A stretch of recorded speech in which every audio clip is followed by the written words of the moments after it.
pemberitahuan secara resmi dari kepolisian, jadi kita belum tahu juga arahnya mau dikemanakan.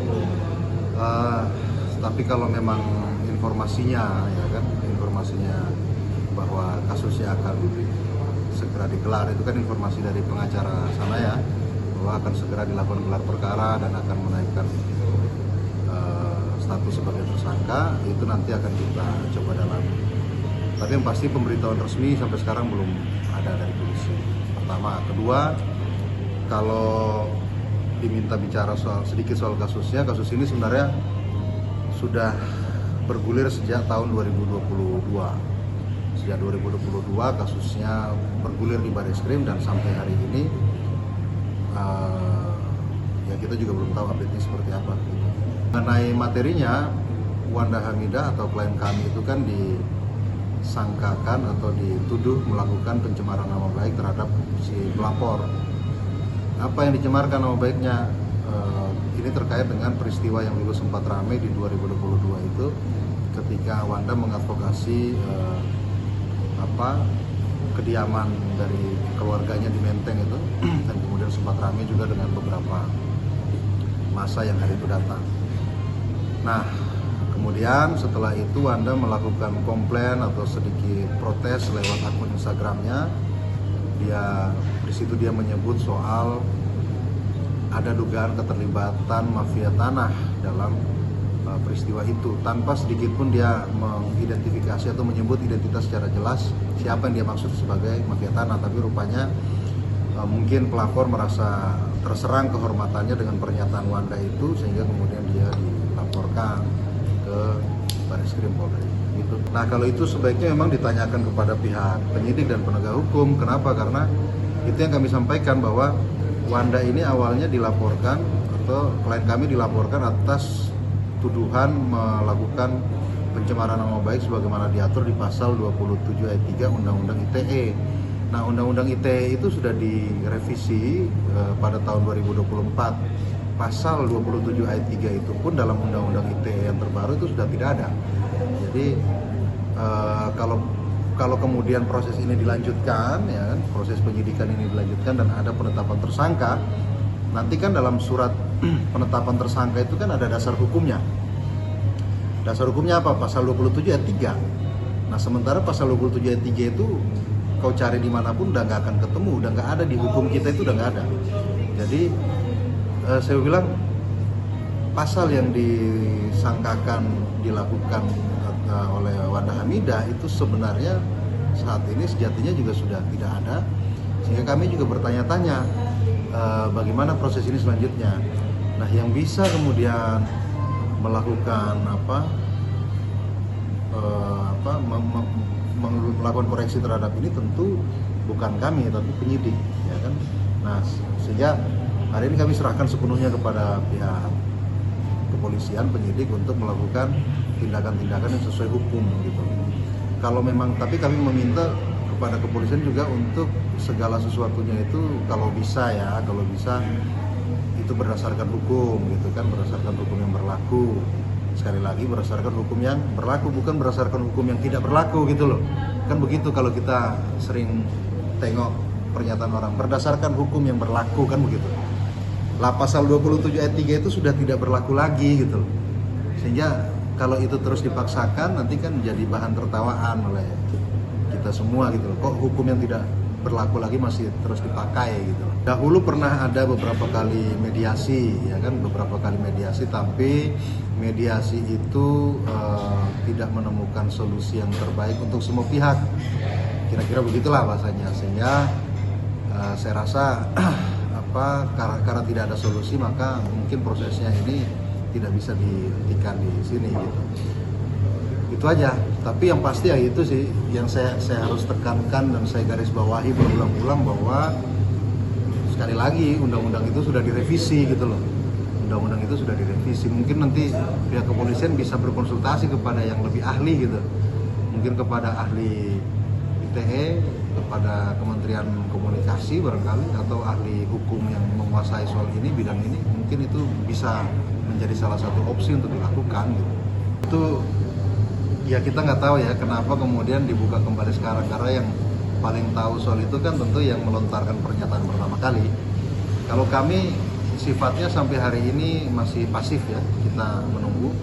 Dan sikap dari klien kami juga setelah melihat pernyataan kemarin sudah komunikasi dengan kami tim kuasa hukum, dan sikapnya adalah dia akan menghadapi ini semua apapun itu, termasuk pada kalau kemudian ada kemungkinan yang paling buruk pun dia sudah siap untuk hadapi.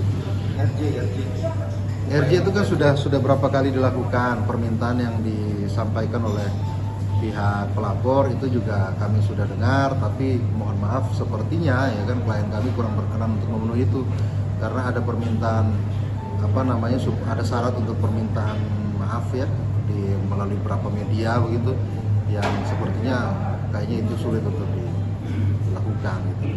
Namun saya mau bilang begini, bahwa bukan menantang ya, tapi ya kita sebaiknya memang segala sesuatu kita letakkan pada koridornya aja, termasuk perdamaian itu pun ya kan harus kemudian bisa tercipta dan terlaksana atas dasar hukum gitu. Nah sekarang dasar hukum kita apa?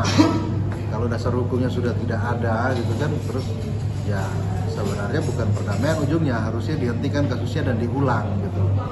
Tapi sekali lagi ya, ini adalah opini kami ya kan, dengan keterbatasan ilmu pengetahuan yang kami punya, ya itu sih yang kami tahu gitu loh, bahwa ada satu asas di dalam hukum itu, namanya asas atau satu prinsip yang sering kita kenal lex meteor. Jadi kalau ada perubahan hukum tertentu, maka wajib kemudian penegak hukum itu menggunakan norma-norma hukum yang menguntungkan kepada si tersangka atau calon tersangka atau terdakwa. Itu asas dalam hukum. Kita semester 1 di Fakultas Hukum itu udah belajar itu gitu loh. Dan saya rasa semua orang pegiat hukum tahu itu, lex meteor. Kalau ada satu norma hukum yang berubah, maka yang diterapkan yang mana? Yang diterapkan tentu yang menguntungkan. Kepada siapa menguntungkan? Ya kepada orang yang dilaporkan itu. Dalam konteks ini kepada klien kami, Wanda Hamidah. Nah saya rasa penegak hukum juga harus memahami bahwa ada prinsip itu, dan sebaiknya kalau kemudian masih menggunakan hukum sebagai alat ukur dan kacamata dalam dia memandang satu perkara, maka harus asas-asas dan prinsip hukum itu juga diingat. Dan itu ada dalam hukum kita, dalam undang-undang kita di KUHP pasal 1 ayat 2 ada tuh. Nah, itu asas kita tuh, lex meteor. Kita menunggu nanti langkah dari Barreskrim seperti apa. Dan kita pengen tahu juga sebenarnya apa sikap dari Barreskrim. Setelah itu baru kita akan lakukan langkah-langkah yang sesuai dengan hukum. Apakah kita akan bersurat kepada pihak yang terkait? Ya itu bisa saja kita lakukan. Dan sebenarnya kita juga sudah menyiapkan beberapa langkah ya.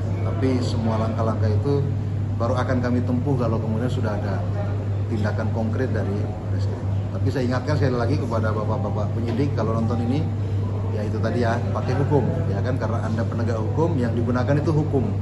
Nah, hukum ini ya undang-undang kita semua baca sama, undang-undang kita sama.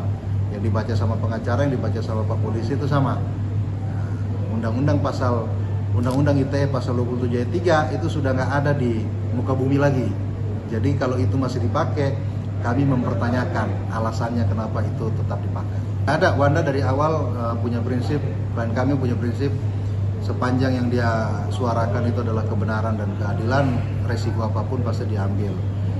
Oh ya, satu lagi, pernyataan Wanda itu kan dibuat di Instagram pribadinya, yang kemudian pernyataan itu dirasa melukai hati dari pelapor. Nah, saya mau bilang bahwa pasca itu kan sampai hari ini bahkan akun Instagramnya itu kan udah take down, udah di ban secara permanen oleh Instagram. Apa alasannya? Karena sejak peristiwa Gaza itu kan Wanda Hamidah ini salah satu yang hampir tiap hari memposting keberpihakannya terhadap warga Palestina.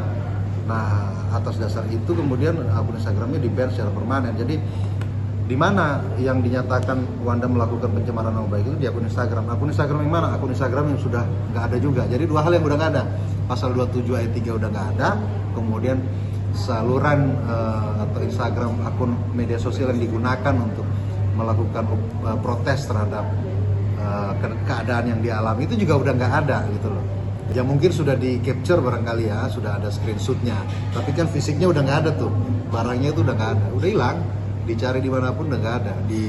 Dia sudah coba lakukan upaya banding juga ke Meta tapi nggak bisa juga. Karena ya itu tadi penyebabnya karena beberapa unggahan-unggahan yang terkait keberpihakan terhadap Palestina gitu.